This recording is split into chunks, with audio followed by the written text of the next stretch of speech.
Hello guys, welcome back. तो आज हम क्या करेंगे? आज हम अपना सेकंड पार्ट करेंगे किसका? चार्जेस एंड इलेक्ट्रिक फील्ड का। ठीक है ना। हमने फर्स्ट पार्ट में क्या देखा था? हमने फर्स्ट पार्ट में देखा था कि बेसिक प्रॉपर्टीज ऑफ चार्जेस और इन कूलम्ब्स लॉ और फोर्स। जो हमने पढ़ा था, फोर्स कैसी क्वांटिटी थी? वेक्टर क्वांटिटी थी। तो किसी वे दो या दो से ज़्यादा वेक्टर क्वांटिटी को ऐड कैसे करते हैं, वो पढ़ा था। तो आज के सेशन में हम क्या पढ़ेंगे? बेसिकली बेटा हम पढ़ेंगे इलेक्ट्रिक फील्ड और थोड़ा सा डाइपोल के बारे में पढ़ेंगे। और इलेक्ट्रिक फील्ड कैसी क्वांटिटी है, इलेक्ट्रिक फील्ड भी देखना है। यहाँ पे वेक्टर क्वांटिटी आएगी। तो अगर वेक्टर क्वांटिटी आएगी तो वेक्टर क्वांटिटी को ऐड करने का तरीका मैंने किस में बताया था? पार्ट फर्स्ट में बताया था। तो जिन बच्चों को वेक्टर सम में दिक्कत आती है या उन्होंने फर्स्ट पार्ट नहीं देखा वीडियो का, तो प्लीज़ एक बार वो देख लेना। क्योंकि आपका जो माइंड सेटअप है उससे बहुत ज़्यादा चेंज हो जाएगा और आप इजीली सेकंड पार्ट को बहुत इजीली से समझ लोगे। ठीक है ना। तो बेटा बिना देरी करे हुए हमने सेकंड पार्ट पे चलते हैं। ठीक है, चलो। तो बेटा आज हम सबसे पहले पढ़ेंगे इलेक्ट्रिक फील्ड। देखो, इलेक्ट्रिक फील्ड होता क्या है? इलेक्ट्रिक फील्ड एक वेक्टर क्वांटिटी है, ये तो मैंने पहले ही बता दिया। वो भी अभी पता लग जाएगा वेक्टर क्वांटिटी कैसे है। इलेक्ट्रिक फील्ड होता है कि अगर कोई एक चार्ज रखा है, मान लो पॉजिटिव चार्ज है और उसके पास में दूसरा पॉजिटिव चार्ज रखूंगा, तो पॉजिटिव चार्ज, पहले वाला पॉजिटिव चार्ज दूसरे वाले पॉजिटिव चार्ज पे क्या लगाएगा? फोर्स लगाएगा। तो अगर मैं वो दूसरे वाला पॉजिटिव चार्ज 1 कूलम्ब रख दूं, तो किसी भी चार्ज के पास में 1 कूलम्ब चार्ज जितना फोर्स एक्सपीरियंस करेगा, वन किसी भी पॉजिटिव चार्ज के पास में या किसी भी चार्ज के पास में 1 कूलम्ब चार्ज की जितना फोर्स एक्सपीरियंस करेगा, that's called the electric field at that point. ठीक है, पहले डेफिनेशन लिखते हैं फिर और ज्यादा समझेंगे इसको डीपली। क्या होता है बेटा? Force experience by a, book किस लैंग्वेज में लिखा रहता है बेटा? By a unit test charge. अब अगर आपको फील्ड लेनी है इलेक्ट्रिक फील्ड की, यूनिट टेस्ट चार्ज को हमेशा कितना समझना है आपको? 1 coulomb charge. 1 coulomb charge force experience by a unit test charge, जिसको मैं क्या बोल रहा हूँ? 1 coulomb charge at a point is called electric field at that point। ठीक है बेटा, at that point। अब देखो, अब ध्यान से सुनो थोड़ा।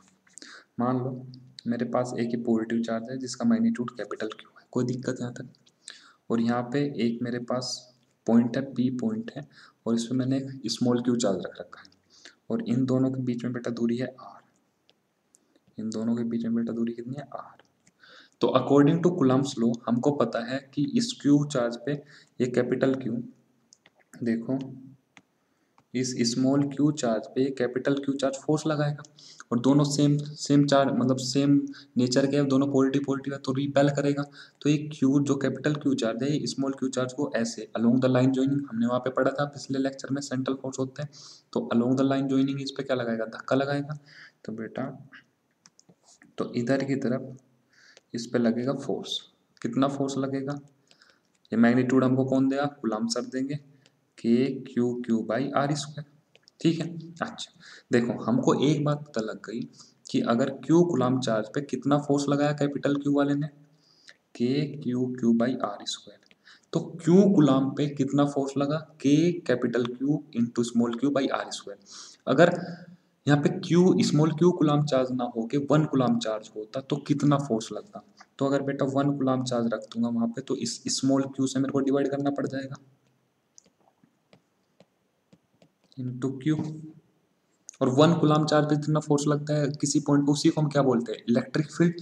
तो यही चीज किसके इक्वल आ जाएगी बेटा? Electric field. यहाँ तक कोई दिक्कत?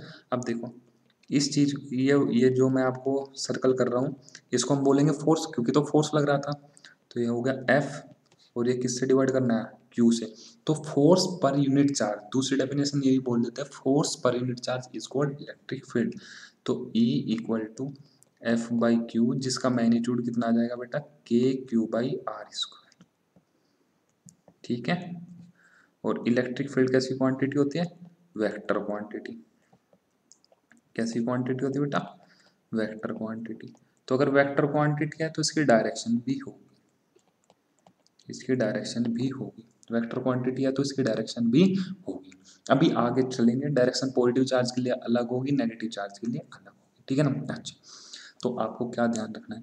किसी पॉइंट पे अगर आप 1 कूलम्ब चार्ज को रख दोगे उस पॉइंट पे एक कूलम्ब चार्ज जितना फोर्स एक्सपीरियंस करेगा वो उस पॉइंट पे इलेक्ट्रिक फील्ड की वैल्यू है। कोई दिक्कत? यहाँ तक कोई दिक्कत नहीं होगी। हमने क्या देखा इस वाले में, F डिवाइड बाई क्यू, क्योंकि F फोर्स कितने कूलम्ब ने एक्सपीरियंस किया था, स्मॉल क्यू कूलम्ब ने। तो अगर हम उसको स्मॉल क्यू के मैग्नीट्यूड से डिवाइड कर देंगे तो एक कूलम्ब पे फोर्स आ जाएगा, नहीं आ जाएगा? सिंपल बात। तो फोर्स एक्सपीरियंस पर यूनिट चार्ज, मतलब एक कूलम्ब चार्ज जितना फोर्स एक्सपीरियंस करेगा वो उस पॉइंट पे क्या हो जाएगी, इलेक्ट्रिक फील्ड। ठीक है, वेक्टर क्वांटिटी है, डायरेक्शन अभी आगे देखिए।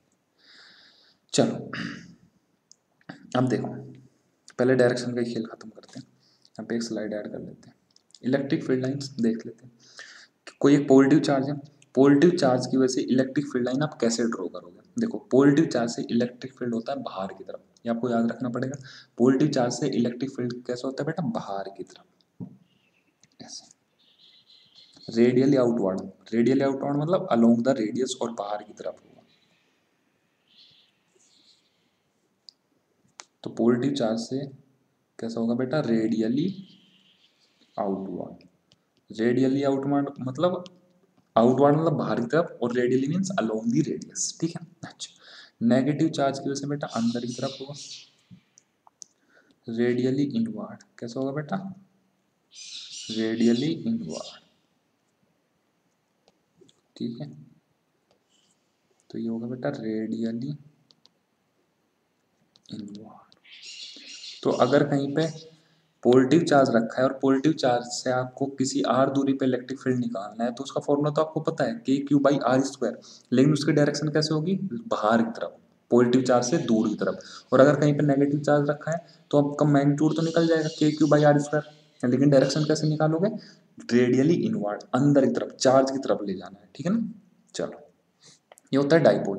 अगर पॉजिटिव नेगेटिव चार्ज कुछ दूरी पे रखे हैं इक्वल मैग्नीट्यूड के, उसको क्या बोलते हैं बेटा, डाइपोल।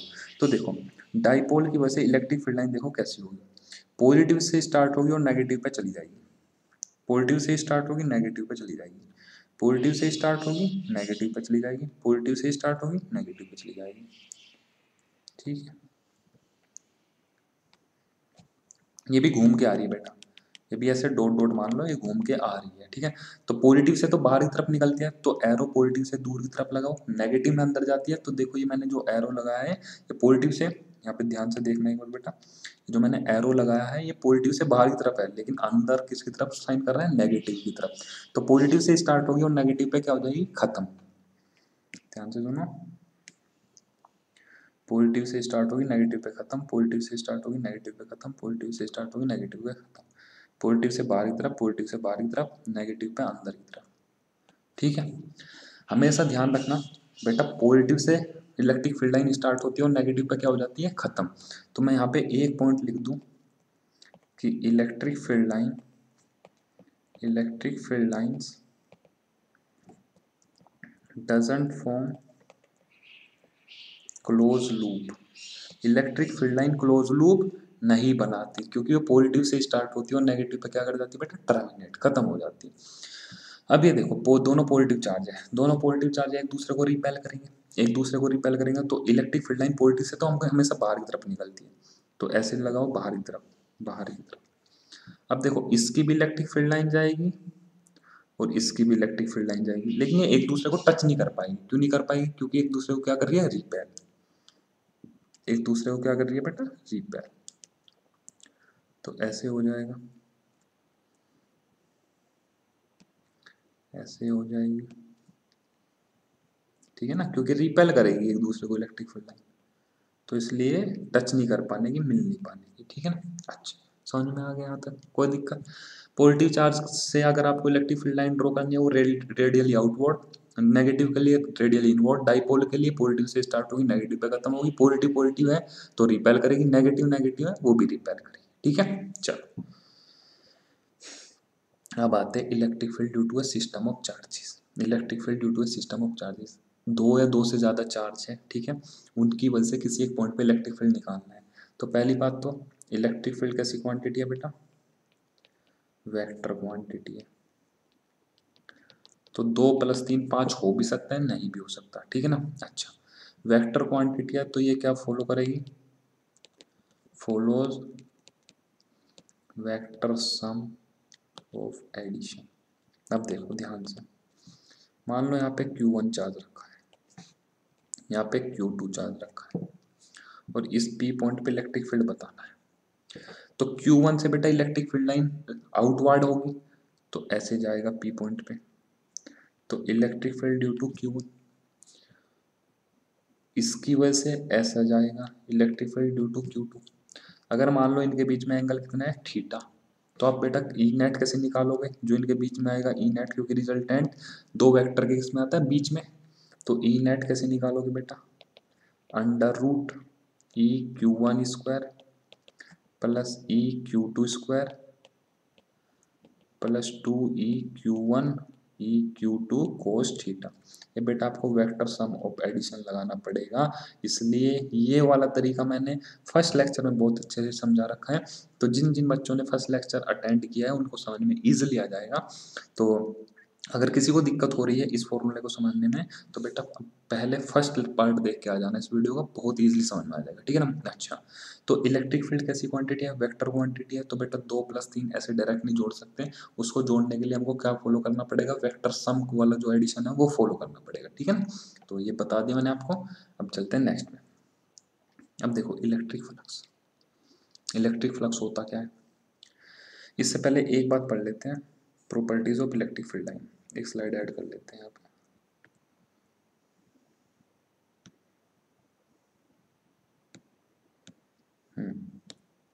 पहले पढ़ते हैं properties of electric field lines. Properties of electric field line, बेटा ध्यान से थोड़ा, properties of electric field line. देखो first property, electric field lines doesn't form close loop. Electric field line बेटा क्या नहीं बनाती, क्लोज लूप नहीं बनाती, वो मैंने बता दिया, पॉजिटिव से स्टार्ट होगी और नेगेटिव पे क्या हो जाएगी, खत्म। दूसरा, electric field line never intersect each other, never intersect each other. दो इलेक्ट्रिक फील्ड लाइन कभी भी बेटा एक पॉइंट में इंटरसेक्ट नहीं कर सकती। देखो अगर मान लो ये पी पॉइंट है, इस पे दो इलेक्ट्रिक फील्ड लाइन ऐसे इंटरसेक्ट नहीं कर सकती। अगर दो इलेक्ट्रिक फील्ड लाइन इंटरसेक्ट कर गई, मान लो इसका E1 मैग्नीट्यूड इधर की तरफ हो जाएगा और E2 मैग्नीट्यूड इधर की तरफ हो जाएगा, तो किसी एक पॉइंट पे इलेक्ट्रिक फील्ड की दो डायरेक्शन नहीं हो सकती, इसलिए कभी भी दो इलेक्ट्रिक फील्ड लाइन एक दूसरे से इंटरसेक्ट नहीं कर सकती, ठीक है ना। अच्छा, third, tangent draw on the electric field line, on the electric field line gives the direction of electric field at that point। अब बेटा इस पॉइंट को थोड़ा ध्यान से सुनो। जैसे मान लो एक पॉजिटिव चार्ज था, एक नेगेटिव चार्ज था, तो इलेक्ट्रिक फील्ड लाइन ऐसे चल रही थी। एक सेकंड दो बेटा, एक सेकंड।